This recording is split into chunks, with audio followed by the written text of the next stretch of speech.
It is an alerting signal that warns of impending danger and enables the individual to take measures to deal with the threat. Anxiety represents an emotional response to environmental stressors and is therefore part of the person's stress response. Some people are able to use the emotional edge that anxiety provokes to stimulate creativity or problem-solving abilities. Others can become immobilized to a pathological degree. These pathological anxiety disorders include panic attacks, social phobias, specific phobias, obsessive-compulsive disorder, and post-traumatic stress disorder. Anxiety is generally categorized into 4 levels: mild, moderate, severe, and panic. Mild anxiety can enhance a person's perception of the environment and readiness to respond. Moderate anxiety is associated with a narrowing of the person's perception of the situation. The person with moderate anxiety may be more creative and more effective in solving problems. Severe anxiety is associated with increasing emotional and physical feelings of discomfort. Perceptions are further narrowed. The person with severe anxiety begins to manifest excessive autonomic nervous system signs of the fight or flight stress response. The person in a panic stage of anxiety has distorted perceptions of the situation. His or her thinking skills become limited and irrational. The person may be unable to make decisions. In the severe and panic stages of anxiety, the nurse needs to intervene to promote patient safety. Anticipatory anxiety, common among individuals with a history of phobias or panic disorder, is an emotional state of what will happen next fears. Individuals display a heightened sense of worry and vigilance about upcoming events or possible situations about to occur. For example, a male client with the diagnosis of panic disorder frequently expresses fear about his next panic attack. Signal anxiety differs from anticipatory anxiety in that signal anxiety is a response to a perceived threat or danger. Ego defense mechanisms are activated during the threat or danger to protect an individual from being overwhelmed by severe anxiety. For example, a father whose oldest son was injured in an automobile accident experiences anxiety when his 16-year-old son begins to drive. An anxiety trait is a component of personality that has been present over a long period and is measurable by observing the person's physiologic, emotional, and cognitive behavior. The person who responds to various non-stressful situations with anxiety is said to have an anxiety trait. An anxiety state occurs as the result of a stressful situation in which the person loses control of her or his emotions. Free-floating anxiety is anxiety that is always present and is accompanied by a feeling of dread. The person may exhibit ritualistic and avoidance or phobic behavior.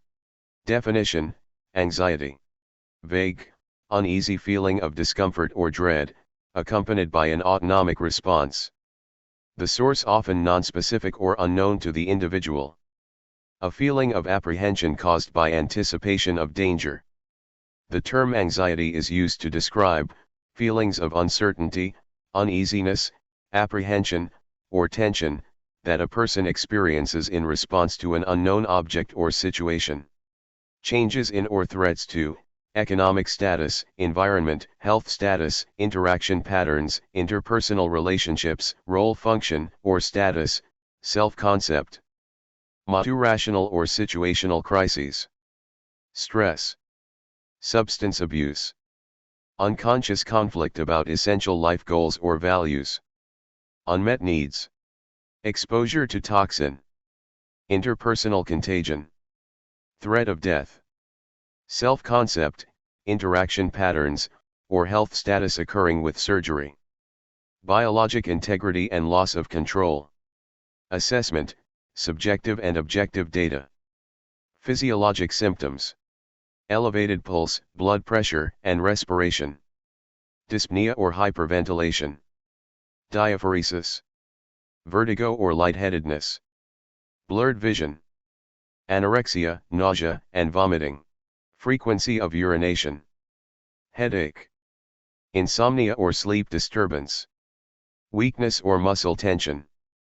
tightness in the chest, sweaty palms, dilated pupils, psychological or emotional symptoms, withdrawal, depression, irritability, crying, lack of interest or apathy, hypercriticism, anger, feelings of worthlessness, apprehension, or helplessness, behavioral symptoms, pacing, inability to sit still, fingering hair continuously or other nervous habits, hypervigilance, intellectual or cognitive symptoms, decreased interest, inability to concentrate, unresponsiveness to external stimuli, decreased productivity, preoccupation, forgetfulness, orientation to past rather than present or future, rumination, expected outcome.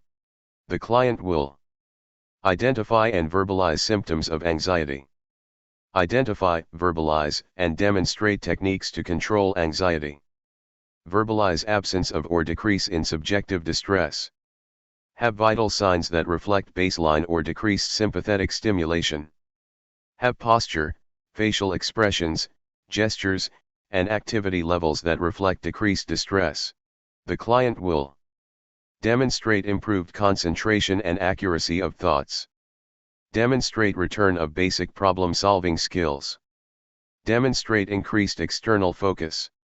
Demonstrate some ability to reassure self.